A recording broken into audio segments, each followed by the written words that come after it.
오늘 하나님 말씀 창세기 15장 1절로 21절까지 쭉 한 절씩 기도하겠습니다.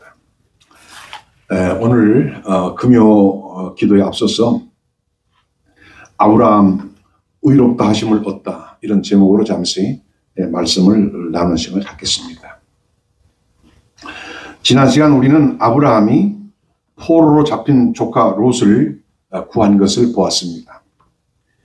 아브라함은 조카를 구하기 위해서 조금도 지체하지 않고 적군을 향해 돌진해 나아갔습니다.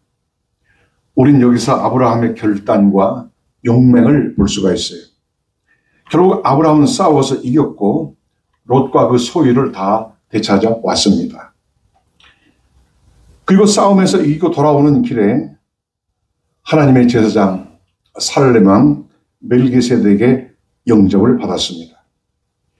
그런데 막상 아브라함이 집에 왔을 때 허전하고 그리고 두려움이 찾아왔습니다. 이러므로 하나님은 아브라함에게 이상 중에 임하셔서 두려워 말라고 하십니다. 1절에 이후에 여호와의 말씀이 이상 중에 아브라함에게 임하여 가라사대 아브라함아 두려워 말라.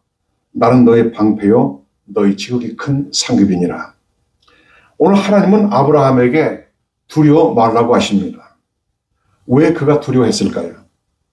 그것은 전투가 끝난 후에 격조된 흥분에 의해 생기는 반응 때문입니다.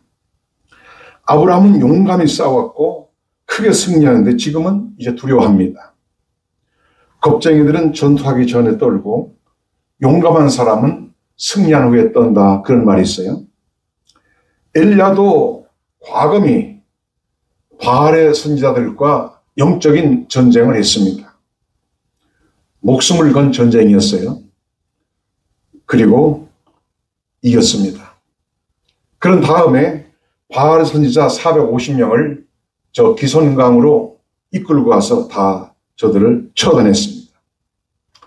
이스라엘로 하여금 하나님을 떠나게 하고 우상 숭배에 빠지게 하는 그 선지자들을, 우상 선지자들을 다 처단했습니다. 큰 승리를 거둔 것이죠. 하지만 이 일 후에 그는 오히려 약해지고 두려움이 찾아와서 이세벨의 칼날을 피해서 저 유다 광야로 갔습니다. 그때 주님은 떡과 물을 가지고 엘리사를 찾아오셔서 먹고 마시게 하심으로 엘리사에게 기운을 차리게 하셨어요. 그리고 저 호렙산 동굴로 가게 하셔서 지친 심신을 다 회복해 하셨습니다. 아브라함도 그돌라오멜과 동맹한 자들과 싸워 승리했으나 두려움이 왔습니다. 혹시 그들이 보복한다고 쫓아오진 않을까, 이제 이런 두려움이 있었습니다. 그때 하나님은 별들이 빛나는 밤에 아브라함을 찾아오셔서 두려워 말라. 나는 너의 방패요 너의 지극히 큰 상급이니라, 이렇게 말씀하세요. 하나님이 방패가 되신다면 무엇이 들었겠습니까?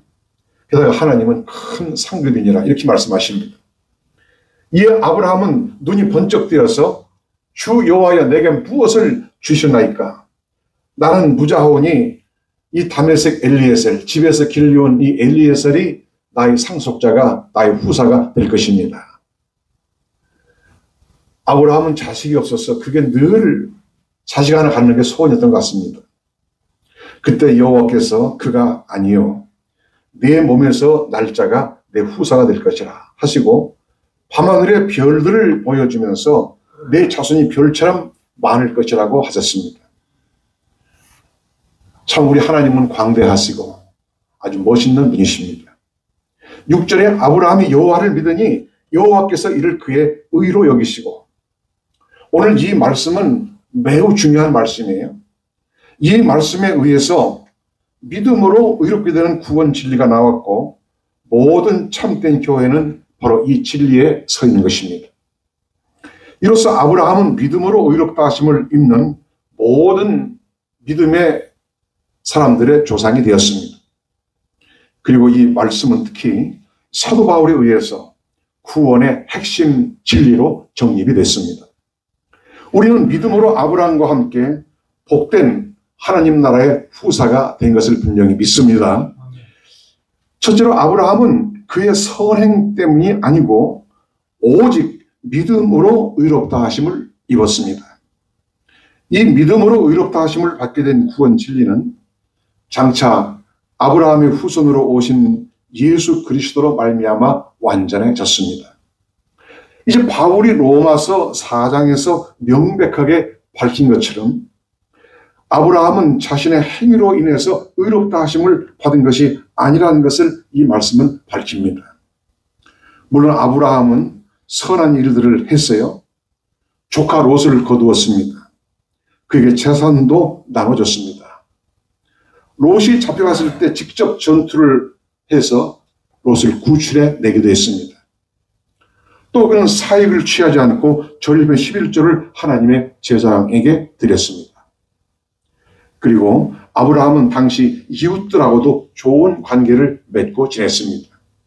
그러나 아브라함이 의롭게 된 것은 이러한 일들은 일도 참작되지 않았습니다. 다만 아브라함이 여호와를 믿으니 여호와께서 이를 그의 의로 여기셨다, 이렇게 말씀합니다. 우리는 우리의 여호와이신 그리스도를 믿을 때 의롭다 하심을 받는 줄 믿습니다. 만약 행위로 의롭다 하심을 받는다면은 아브라함도 우리도 그건 불가능한 일입니다. 사도 바울은 행위로는 의롭다함을 얻을 육체가 없다고 로마서 1장부터 7장까지 누누이 그 말씀을 하고 있습니다. 사람이 하나님 앞에 의롭게 되는 길은 오직 예수 그리스도를 믿는 믿음뿐입니다. 찬송 343장 2절 보면은 힘써도 못하네, 말과 뜻과 행실이 깨끗하고 착해도 다신하게 못하니 힘써도 못하네, 십자가에 달려서 예수 고난 보셨네, 날 구원하시리 예수밖에 없네. 이 찬송 그대로입니다. 오직 예수 안에 있는 믿음만이 나를 구원하고 하나님 앞에 나를 의롭게 하는 것입니다. 의로우신 예수 그리스도께서 불의한 나를 위해서 죽으셨기 때문입니다. 이러므로 십자가에 달리신 예수를 믿으면 예수님의 의가 내 의가 되는 거예요. 오직 예수님만이 무흠하시고 하나님을 만족해 하십니다. 사실은 아브라함이 하나님을 믿은 후에도 연약한 부분들이 계속 있었어요. 오늘 하나님이 후사를 주시겠다는 약속을 아브라함은 믿으면서도 인간적으로 생각해서 사라의 몸종인 하갈을 통해서 자신의 후사를 이어가게 하려고 했습니다. 그러나 이러한 연약한 믿음은 계속되는 하나님의 말씀 안에서 연단을 받고 계속 성장해 갔습니다. 이렇게 연약한 믿음이라도 믿음으로 의롭게 되는 것은 정말로 큰 축복입니다. 우리가 믿는다고 하지만 약해질 때가 얼마나 많습니까? 그러나 하나님은 약한 믿음이지만 우리 그 약한 믿음을 귀하게 여기시고 그리고 그 믿음으로 의롭다 인정하시고 당신의 자녀가 되게 하시는 것입니다. 베드로후서 1장 1절에 예수 그리스도의 종과 사도인 시몬 베드로는 우리 하나님과 주 예수 그리스도의 의를 힘입어 동일하게 보배로운 믿음을 우리와 같이 받은 자들에게 편지하노니, 이렇게 말씀합니다. 진정 우리가 믿음으로 저 위대한 주님의 사도들과 같은 의를 입은 것을 확신하시고 감사하는 여러분 되시길 바랍니다. 둘째로, 그러면 아브라함이 믿었던 그 약속은 무엇일까요? 오늘 4절 5절을 다시 봅니다. 여호와의 말씀이 그에게 임하여 가라사대 그 사람은 너의 후사가 아니라 내 몸에서 날짜가 내 후사가 되리라 하시고 그를 이끌고 밖으로 나가 가라사대 하늘을 우러러 무별을 셀 수 있나 보라. 또 그에게 이르시되 내 자손이 이와 같으리라. 만약에 어떤 사람이 이런 말을 했다면 정신 나간 자의 말로 들렸을 것입니다. 그러나 하나님이 하신 말씀이기 때문에 아브라함은 그 말씀을 꼭 믿었습니다. 이것이 귀한 것이에요. 우리의 믿음은 하나님의 말씀에 기초해야 하는 것이지 어떤 유명한 사람의 말이나 글에서 기초를 해서는 안 되는 것입니다. 그리고 아브라함 믿음은 그의 후사에 관한 약속을 믿는 믿음이었습니다. 이 약속은 이미 주어졌는데 이 땅의 모든 사람에게 축복될 자손을 주시겠다고 이미 말씀하셨고 이 약속 중에 아브라함은 한 후손을 보았습니다. 갈라디아서 3장 16절에 이 약속들은 아브라함과 그 자손에게 말씀하신 것인데 여럿을 가리켜 그 자손들이라 하지 아니하시고 오직 하나를 가리켜 내 자손이라 하셨으니 곧 그리스도라. 즉 아브라함은 믿음의 눈으로 그리스도를 보았습니다.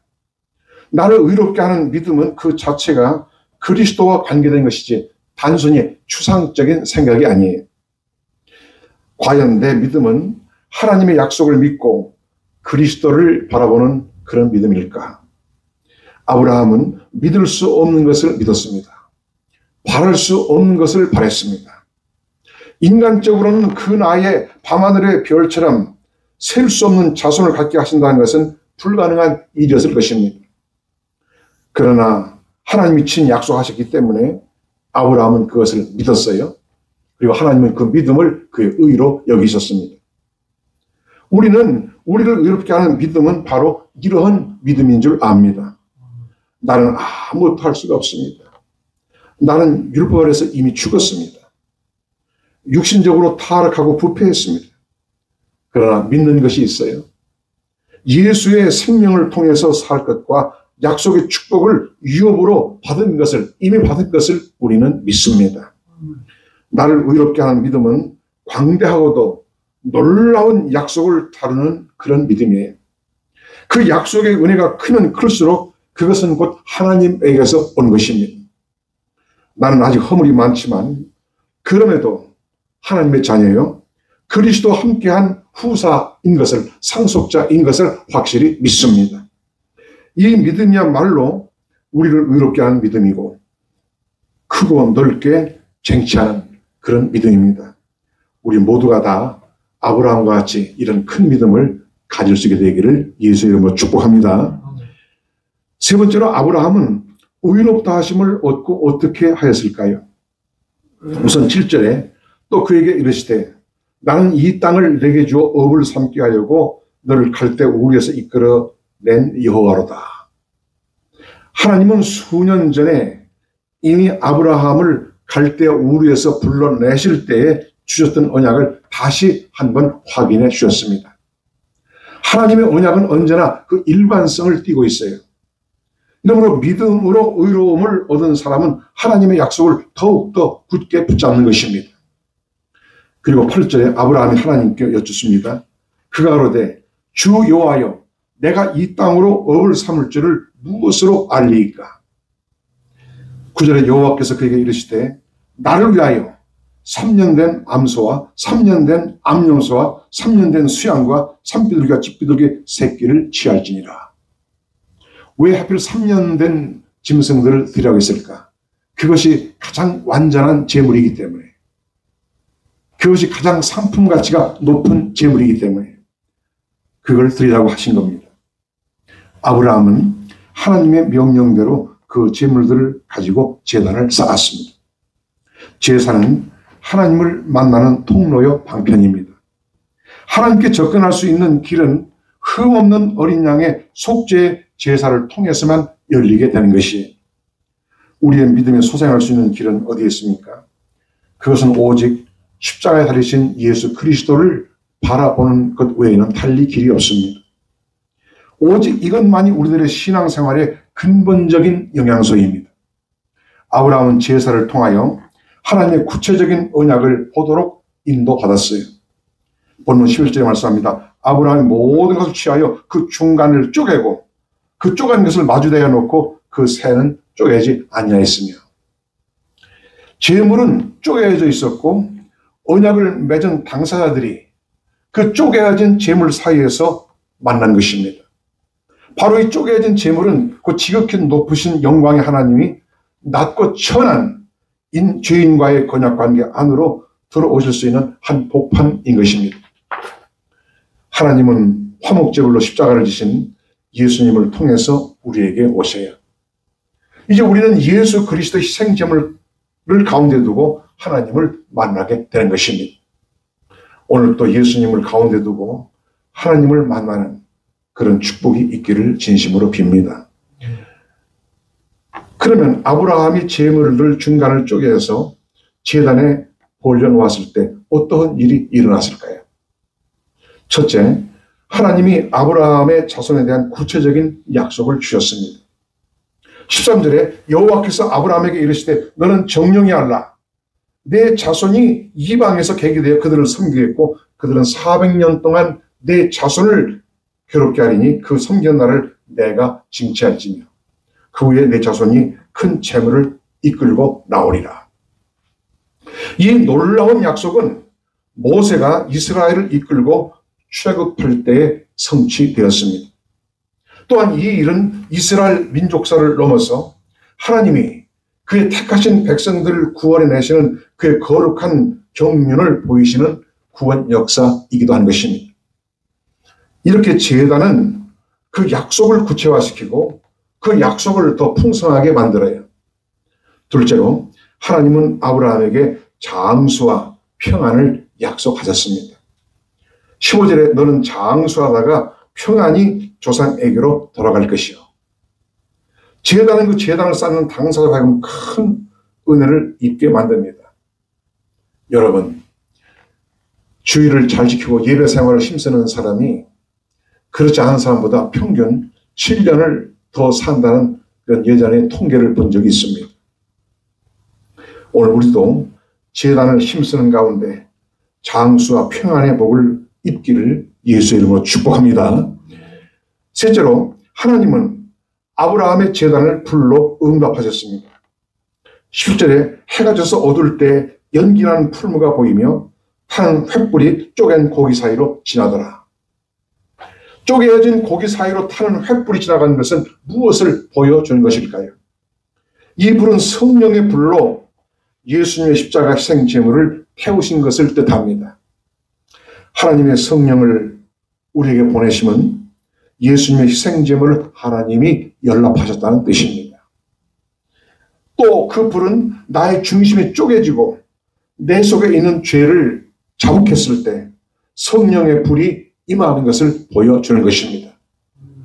우리들이 예배할 때 내 중심이 쪼개져야 돼요. 오늘 아브라함이 짐승들을 쪼개서 벌려놓은 것처럼 쪼개지고 죽어져야 합니다. 오늘 또 이곳에 오신 여러분에게 성령의 불이 임하기를 바랍니다. 하나님이 아브라함의 제단을 불로 응답하시면 하나님께서 그의 제단, 그의 예배를 받으셨고 여호와의 언약이 확정되었음을 뜻하는 것입니다. 하나님의 은혜로 믿음으로 의롭다 하심을 입은 사람, 그의 약속을 받고 그 약속이 꼭 이루어지기를 사모하는 사람은 반드시 제단을 쌓아야 합니다. 오늘 또 기도의 제단을 쌓는 여러분에게 성령이 임하시기를 예수의 이름으로 축복합니다.